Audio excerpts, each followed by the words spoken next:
I'm a medium, and if this is the first time you're seeing me, I suggest you head back to the antrum. Figure out why we're here, figure out if you want to be here. So start at part one, do the work, and meet us back here when you caught up.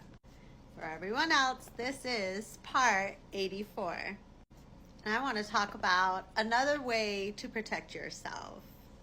Some people call it intuition. Some people call it a gut feeling. Some people call it psychic abilities. But what it really is you're being guided.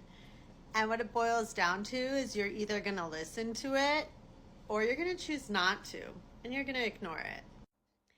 But I would choose to listen. The whole reason that they even stepped in to guide you was because it's either against your plan, or it's unsafe, or they're protecting you from something.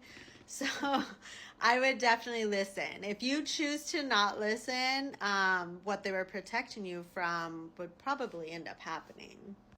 Story time. Okay, I have to paint a picture. I'm driving and I'm leaving San Diego, California, and I'm heading towards Arizona. It's 11:30 at night. It had been bad weather the last couple days. What I didn't realize is that leaving at that time, there was super heavy fog. It was probably the heaviest fog I've ever drove in. And because I've moved around the United States, I've done a lot of driving, and I've drove in a lot of different hazardous weather conditions, but this by far was the scariest. The fog was so heavy. I could only see right in front of my Jeep. I couldn't see any of the signs on the side of the road. Of course, I had my GPS up, so I was very sure of the fact that as long as I kept going slow and kept going forward, that I would eventually come out of this fog. I had to keep going forward. I didn't think pulling off was going to be smart, especially because nobody can see, because what if somebody tried to pull off right into that area and then boom, we're in an accident. So I really thought the safest thing was to keep moving forward.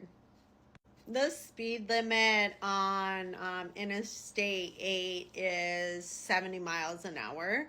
Of course, I'm not going to go 70 miles an hour when I can't even see, like, in front of me. So, of course, I decided it was going to be best to slow down. But I also thought that it was going to be best to be in the left-hand lane. I knew it was one way on this interstate. I didn't need to worry about anybody coming toward me. Most people were probably going to want to be in that right-hand lane. And of course, I can't see if I'm coming up on anybody. So I just really thought it was going to be best to be in the left-hand lane. Like, I would be safest there. But of course, I had a feeling that I should be in the right-hand lane. And I'm like, no. And I kept getting that feeling. And of course, because of my abilities, I know that when I have a thought, I have one thought.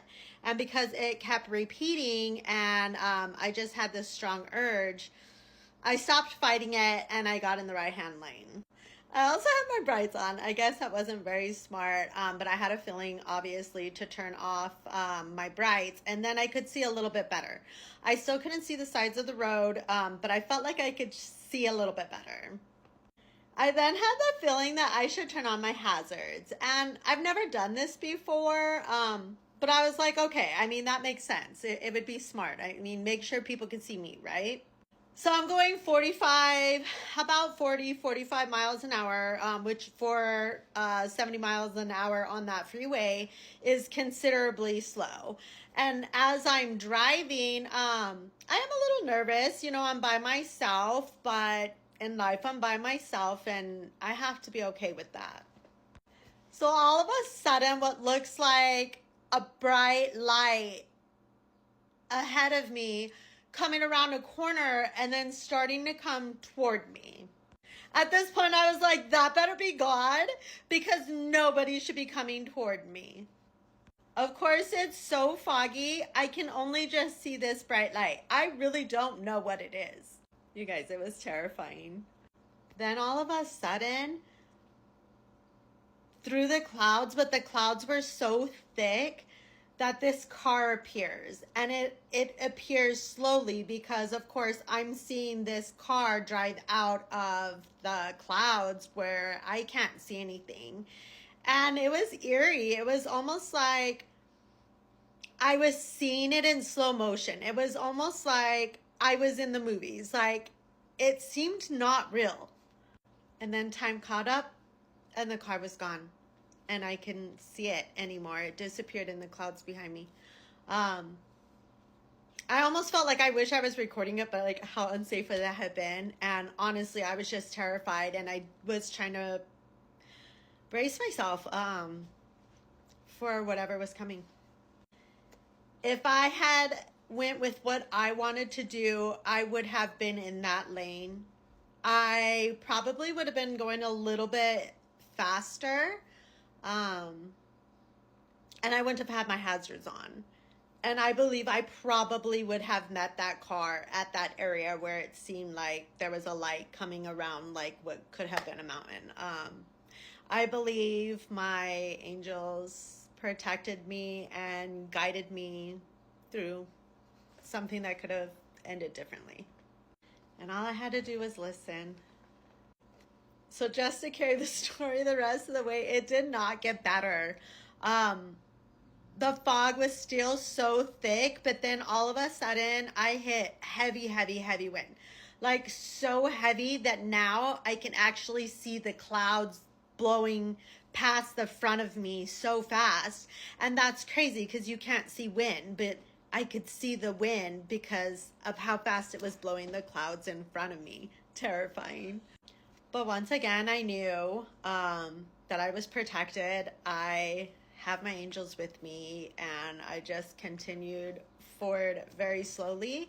And I eventually got out of the fog. I got to flatter grounds, I think, after I dropped out of the mountains heading towards Yuma. But of course, I'm still dealing with super high winds. It was kind of in those areas where they have the windmills. So still super high winds until I got to like the sand dune area. After that, I was able to calm down. I just couldn't believe what had happened. I was just really grateful for the blessings, the guidance, and the protection. But you guys, I'm not the only one that's guided, and I'm not the only one that's protected. So, especially in the days to come, when you get a feeling that doesn't go away, that is you being guided, and you absolutely should listen. It is you being protected. It is someone answering a prayer. It's there to help you. Okay, guys, so make sure that you listen to your spirit team when they try to protect you and guide you. As always, choose to not be a shitty person. Choose to grow, choose to help others, choose love, choose light. God bless.